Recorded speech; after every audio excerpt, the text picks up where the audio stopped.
Okay. Well, we're down to the core, hardcore, so that's good.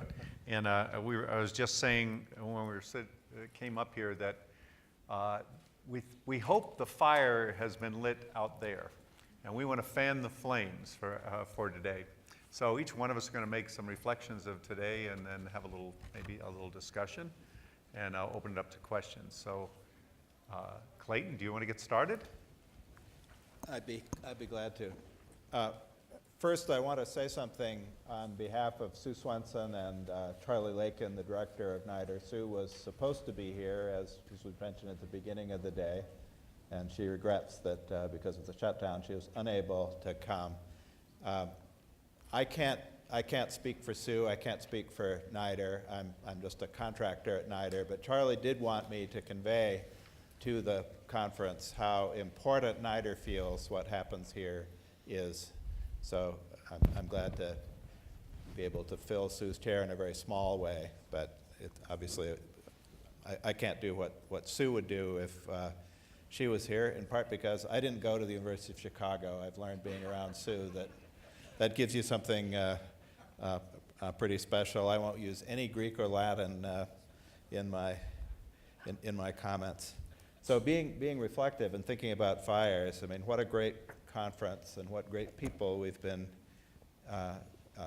hearing from, and how inspiring the declaration is.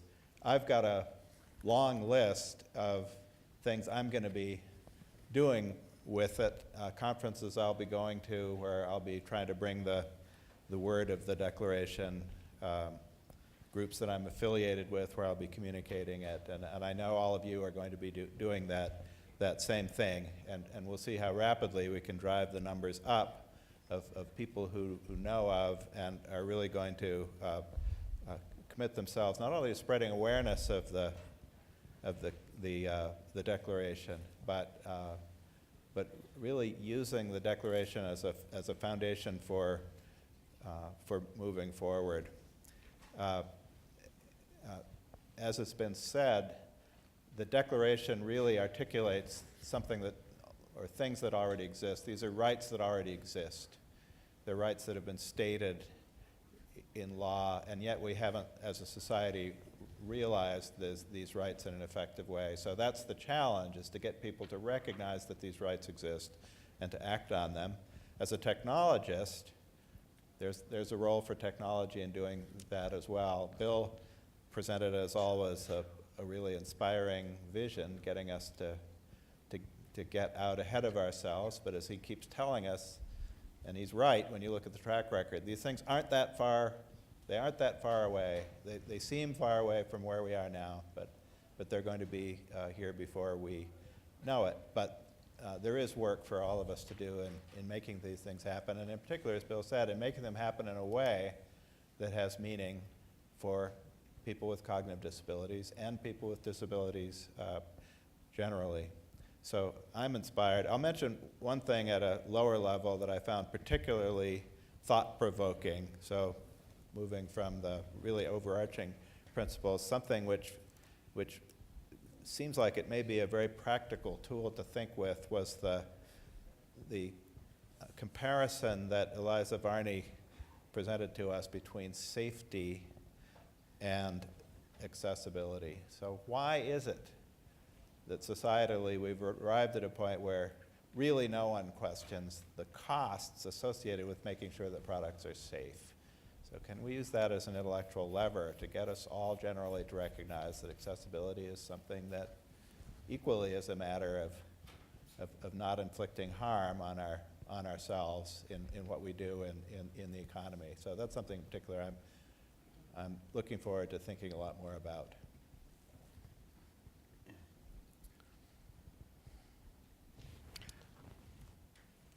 I kept thinking of a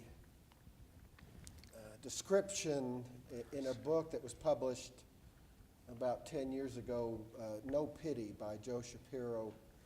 It's a little dated, but it's still a good book about the disability movement in America, but there was a chapter featuring a man a pioneering self-advocate, a man named T.J. Monroe, who I worked with quite a bit over a number of years. And T.J. was trying to gavel down a rowdy group of self-advocates at a self-advocacy meeting, which, if you've been to self-advocacy meetings, they're always full of life and energy and often noise. And TJ gavels hard and he says, "Listen up, we have a revolution here." And what he meant was they had a resolution that they had to vote on. But the revolution is really a better way of thinking about this. And I fear sometimes that we don't understand the revolutionary nature of where we are right now and what the possibilities that exist for people with cognitive disabilities, and indeed for all of us in terms of the future. And Bill's description of what a day might look like for Suzanne was, I think, a great way to bring that home. As a researcher, among a number of my hats, what are some of the things that we need to be doing, and what can researchers take from this kind of today in the event? Obviously, there's a strong advocacy role with the declaration that we all have to put on our advocacy hat. But there's more work that needs to be done. I would a little self-serving plug. You received a code to have access to the AAIDD journal, the special topic issue on applied cognitive technology. I co-edited that with my colleague, Carrie Sjogren. And you have access not only to the excellent article by Dave and colleagues that has the description and the background on the declaration, but several other articles, including a nice overview of the state of the field by Dan Davies and Steve Stock and folks at Able Lincoln, and a couple other studies. But in the introduction and editorial to that, Carrie and I talk about, and it mirrors what Kathy Bodine was talking about. We're to a point where we have a field, and we talked about the possibility of a field of applied cognitive technology or applied cognitive technologies. And that will help us, I think, if we can begin to conceptualize how this might be different from other things that have been happening that involve technology. So I would encourage you, if you're involved in research as a researcher or as somebody, a support provider who wants to encourage research, take a look at that. And the article by Steve and by the folks at AbleLink go through kind of stages, if you will, of where we've been in the field. So a couple, just what struck me throughout the day, Peter Blank always strikes me. He always says something that I wish I had thought of and will later take responsibility for, probably. And, his point on the panel that this is a logical extension of the right to inclusion, and it really is. I mean, we're to a point where this is no longer just access to a gadget. It's access to work. It's access to a real life. And so, that I thought is something that, and we need to orient research around these issues of inclusion. What does this mean in a person's life, in their community, with their friends, in their workplace, and move away from kind of the more traditional, where research has been done. Professor Varney's presentation provided a lot of comments that I could have made. I won't. One of them was, this notion of safety is a part of business, and so access should be. I noted that as well. But I was struck by the idea that she proposes that we move away from paradigms that see people with disabilities as users or consumers, and we move toward paradigms that talk about people with disabilities as citizens, and that these are access to full citizenship. And that's a very powerful thing. And one of the things she talks about is the need to adopt a social definition of disability. And I would point to work done by myself and again, Carrie Sjogren and a number of colleagues through AAIDD, looking at defining intellectual disability in this case in a social ecological model where disability exists only in the gap between personal capacity and the demands of the context. And the degree to which we can narrow and close that gap, even if we don't cure disability, we make it irrelevant. It doesn't matter. And that was the power of what you were talking about, was illustrating the fact that we're heading to a time, and it's not so far away, where it really no longer matters what you cannot do. It really doesn't matter. It's a matter of what kinds of supports are put in place to enable you to be successful in those contexts. And we need to, and we've been doing a lot of our work in the context of positive psychology and these strengths-based paradigms. And that's not something that's been applied as frequently as it should be. We've done some work looking at how much does the literature emphasize strengths-based work. And not surprisingly, the answer is not as much as it should. We're still paradigm-bound in medical models and other things. So I think that if we can share this view and this vision of a world where the supports can exist and technology makes what you can't do irrelevant to some degree, it changes the questions we're asking in research as well. And I think it shows how revolutionary what we're doing today is. So those are my thoughts. Well, the hardcore group's getting bigger. We started this morning with a room really full, and I'm just happy as many people have been here, but especially this morning when we introduced the Declaration. And I go back to, number one, this is the most challenging symposium we've ever had. Part of it was the whole Declaration, but part of it was to make it as broad and as inclusive as possible, and to give the entire spectrum of what's going on out there, seeing practical technology, looking at future technology, looking at how and where the Declaration fits. Now, the history of the Declaration, as was pointed out at his speech to open the conference this morning when Dr. David Braddock talked about it, goes back to when Tom Gilhool spoke on this stage in 2010. And he challenged us to look at whether there is a right to access of technology for people with cognitive disabilities.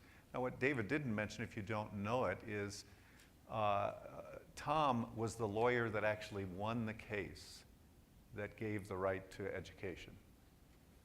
And he was basically challenged us, and Peter Blank picked up the baton and helped carry it forward.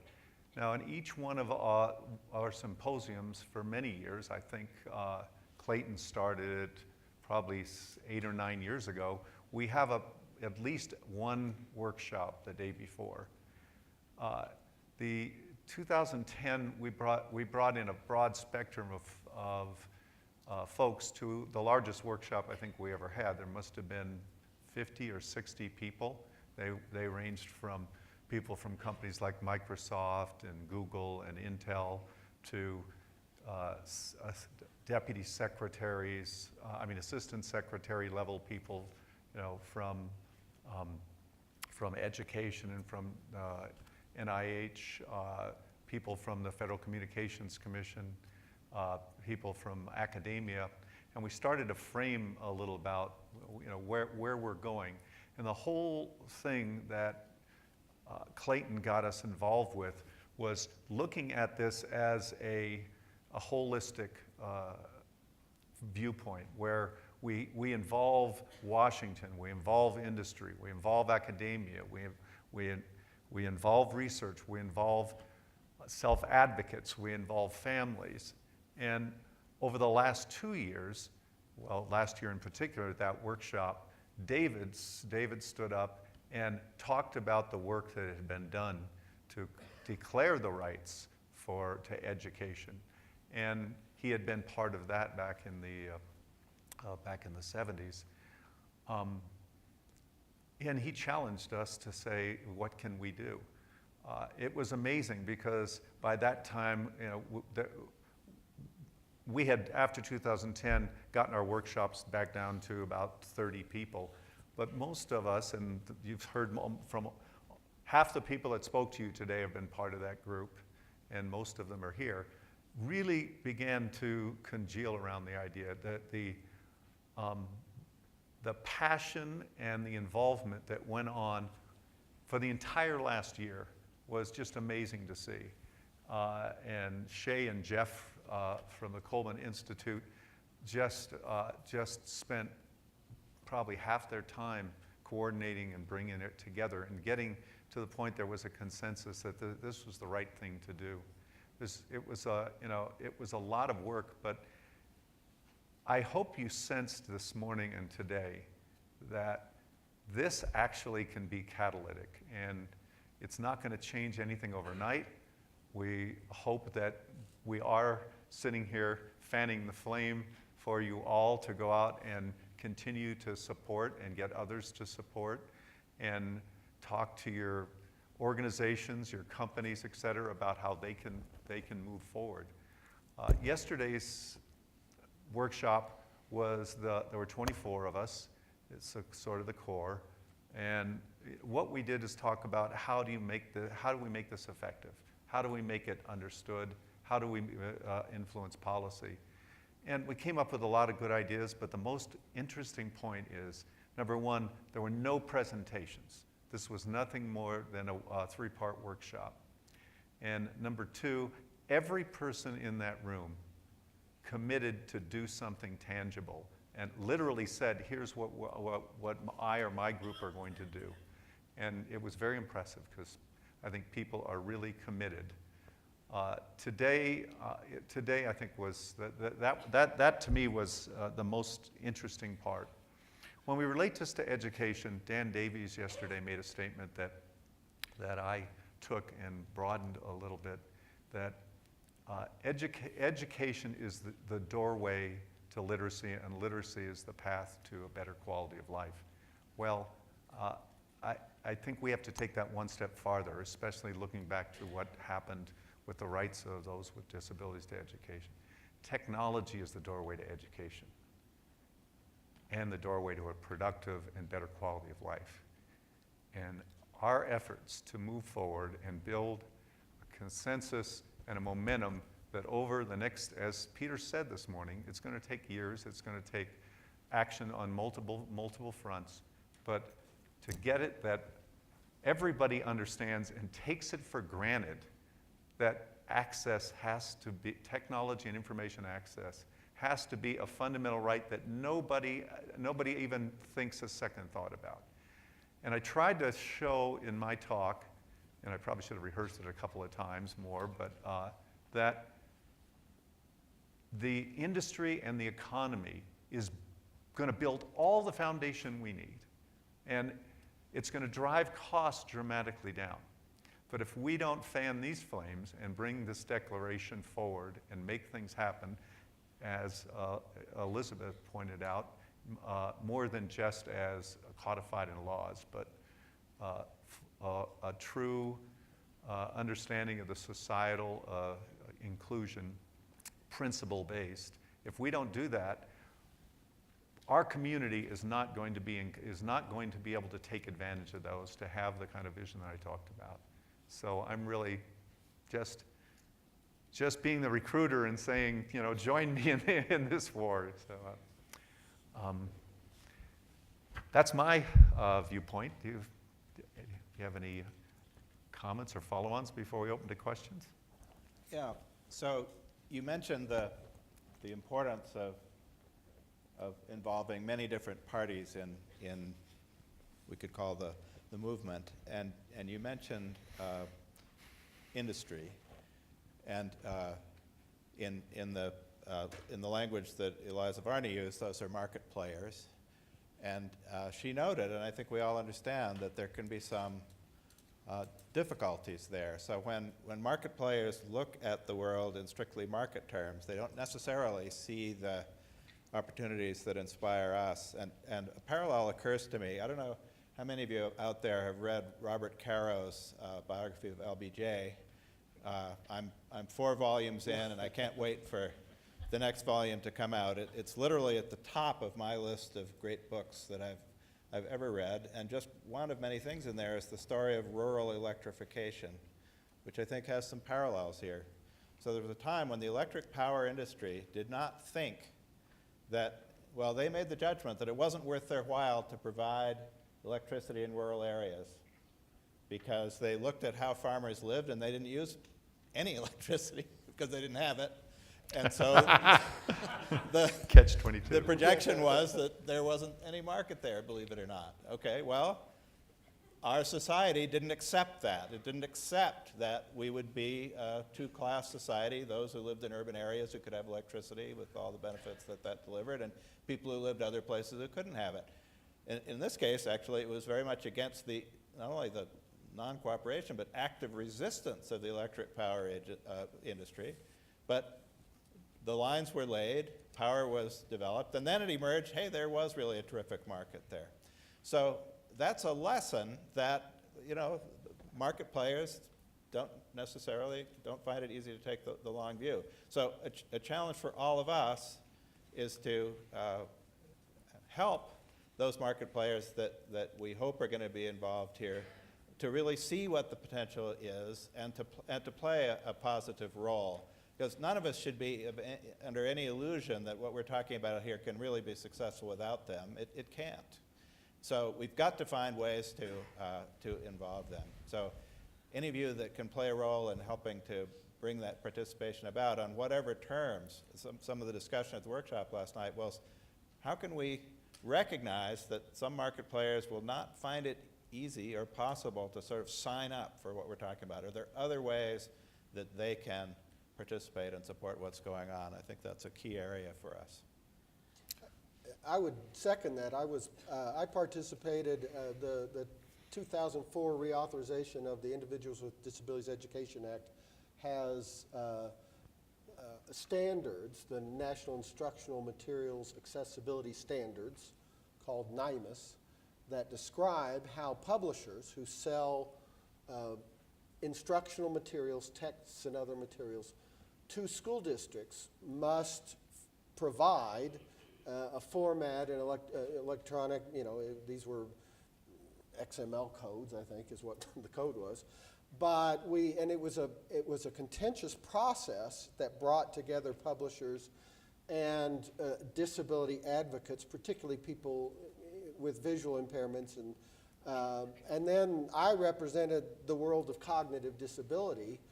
And what became apparent to me was that the publishing group was approaching this as if they wanted to do the minimum they had to do as a compliance issue. And what we kept trying to talk about was the fact that, look, 40% of kids in American school are doing very well, and a lot of those kids could benefit from the kinds of modifications that made text accessible. And so, I think there's a role certainly for compliance-driven issues, but I think as importantly is the idea, first of all, that there is a market out there, and that it's a big enough market that can, because there's going to be a lot of folks that benefit from these kinds of things that don't have a disability. There just is. So, and then secondly, that we've got to put faces on the stories that, like you described, and what I think can convince people more than anything else is if they can visualize their loved one or someone they know, and you know, that image of going into the theater and doing things and working. So we've got to be able to begin to tell stories that go beyond just, I'm using an iPad app. We've got to be able to tell these stories. And I thought your, again, story and, you know, was exactly the kind of thing, and we need to figure out how we do that and get that message out to a much broader audience. Why don't we see if there's any questions from, can you, sure, go ahead. Do you mind going to the microphone so that everybody else can hear as well? No hard questions, Ari. Only easy ones. Or you can give us some good guidance on how to make this all happen. Yeah, questions with answers are good. Yeah. Yeah, is it turned on? Oh, we don't have any. Oh, yeah, he's there. Well, I guess you're just going to have to. I'm just going to talk. Nobody's ever accused me of being soft-spoken before. My question relates to what role technology, and in particular the technology sector, be it in the form of existing players or startups, can play in helping to make the many bureaucracies and service. Thank you. My question is, what role can the technology sector, be it startups or existing players, play in helping to make the many bureaucracies and service provision infrastructures that people with disabilities have to interact with more accessible, and frankly to help facilitate them having a better user experience? And before you answer, I want to just say the reason why I think this is one of the central questions that the disability community and the disability advocacy movement needs to face is that there are a lot of resources that have been developed on the part of government over the course of the last decade or so. And I'm thinking of the Medicaid buy-in, Ticket to Work, number of others that have the potential to be very beneficial to people with disabilities, but by virtue of clunky interfaces, bureaucratic eligibility and enrollment processes, and any number of other things have not lived up to their potential. And given the fact that significant changes to these programs are most likely not forthcoming from Congress, nor is anything else, I'm just wondering, how can we look to the private sector to build a bridge between some of the things that government has created that have promise, but are never going to realize their potential until they understand how people actually interface with technology or services or any number of other things in the modern day? Well, I'll represent the technology industry. It's a hard one, but let's start with what could make it easy. And what could make it easy is, you know, for the equipment, the technology that people interact with. We've come down to 2 operating systems for the computers and 2 operating systems for actually, I have 3 operating systems. No, 3 operating systems for computers, if you include Unix, and 4 browsers. And that's basically going to be the interface for applications and interacting for most of these kind of systems going forward. Now, if that small subset of industry could come together on a set of standards that would include that would include being able to inherit capabilities, understand personal and accessibility profiles, and therefore give the capability for applications and systems to interact and adapt themselves, we'd go a long ways. Now, there's been lots of standards movements that have gone across industry in my 40-plus year career. Not many of them have gotten to be generalizable enough that the kind of things I'm talking about can happen. So that's the bad news. The good news is that we did get 508 through as part of the New Freedom Initiative. It is a basic set of standards that for sensory deprivation, physical, make it easier for people to interact. And that was done because there was pressure on the part of the government to move those standards forward as a result of the predecessor act of his father, George H.W. Bush, from the ADA 10 years before. If we can get the same kind of dynamic going, where the National Institute of Standards is part of the Commerce Department, is chartered by a future administration to, or even this administration, that would be really nice, to work with industry to develop those kind of standards. I think this could happen, and it could happen fairly quickly. Fairly quickly in a matter of a number of years. But the large companies who have big built-in user bases are not necessarily incented just for the same reasons as the rural electrification. They don't see a large marketplace here. I think we're going to need to collaborate with the federal government. And as happened then with the president requiring the adoption of 508 for systems the government purchased, it just became a de facto standard. This would dramatically help the startups that you talk about, because if I'm a startup coming in and want to build some technology to help people with cognitive disabilities, it would make my market universal instead of very, very targeted, to one piece of technology or another. What we want to do is we want to work with industry to get them to opt in. Initially, we're not going to say sign on and endorse this, because they won't. They really can't, because they don't understand what it's going to mean and whether they're going to get sued and all sorts of other stuff going forward if they're not doing things.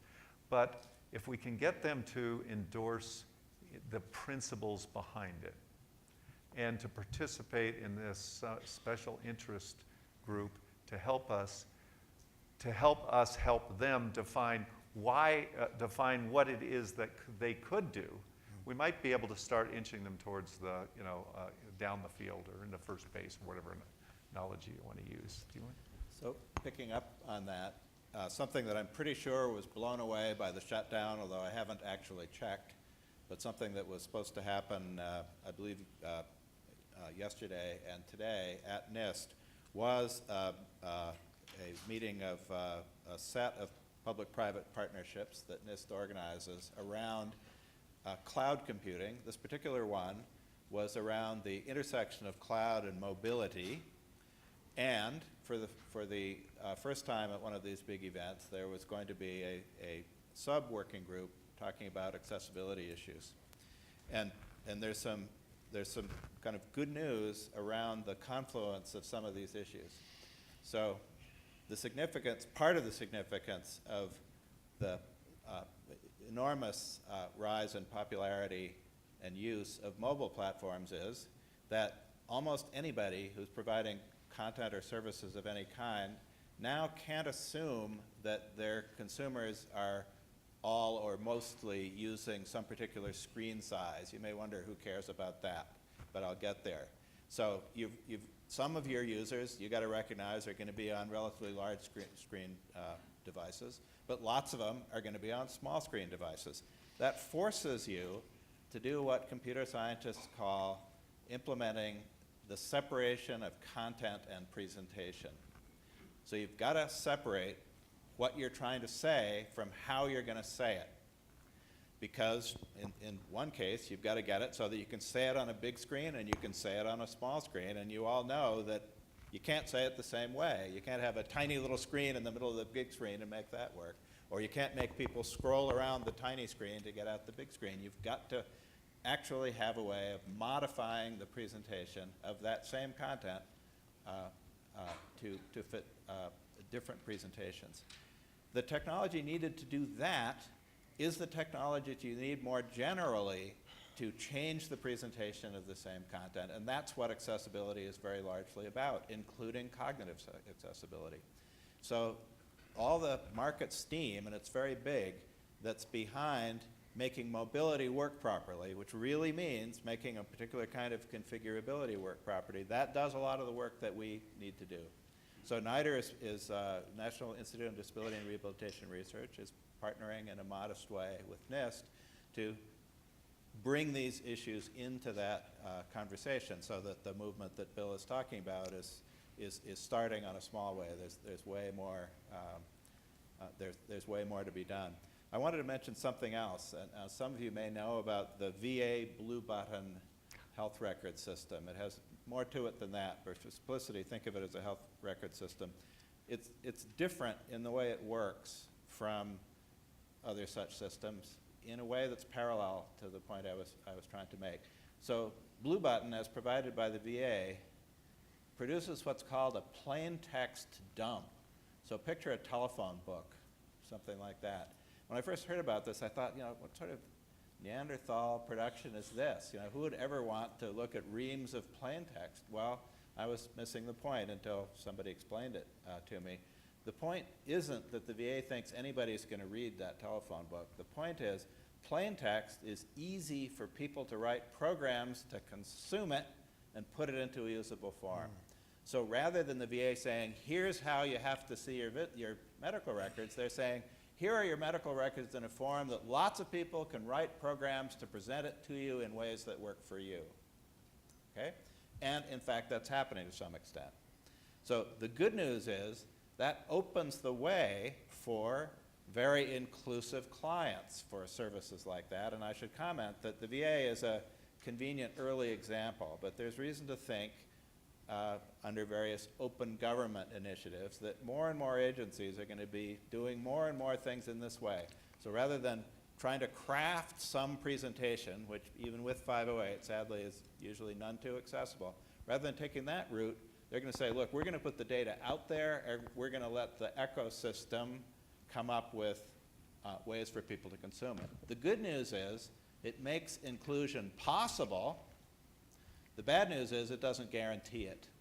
And there's actually a serious policy issue to be discussed there because, and maybe it's apparent to those of you that know about this stuff, this can be seen as an end run around 508. 508 applies when people do try to present stuff to you. If an agency says, we're not trying to present it, we're just making it available so that others can present it, we've got to worry about that. I should also credit bringing attention to this development to T.V. Raman, whom some of you know, who's a very distinguished blind computer scientist at Google. Interestingly, and for what it's worth, Raman sees this development very much from the positive side. He doesn't like the traditional approach to accessibility, which starts with a presentation that was made for sighted people and then goes on from there. He likes the idea that this says, look, let's provide ways for people to provide more direct access to the content. And there are potentially parallel arguments that we could make. Anyway, there's some changes there that may be some good news and some bad news. The good news part of it is that there's a lot of focus now on the separation of content from presentation, which is a key step for what we want to be able to do. I'm really sorry, but we are over time. Before I ask Dr. Braddock to come up, I just want to say how much I appreciate the work that Enid Abowitz and Dr. Braddock and Jeff and the whole staff did to pull this together. This was really, really, really difficult.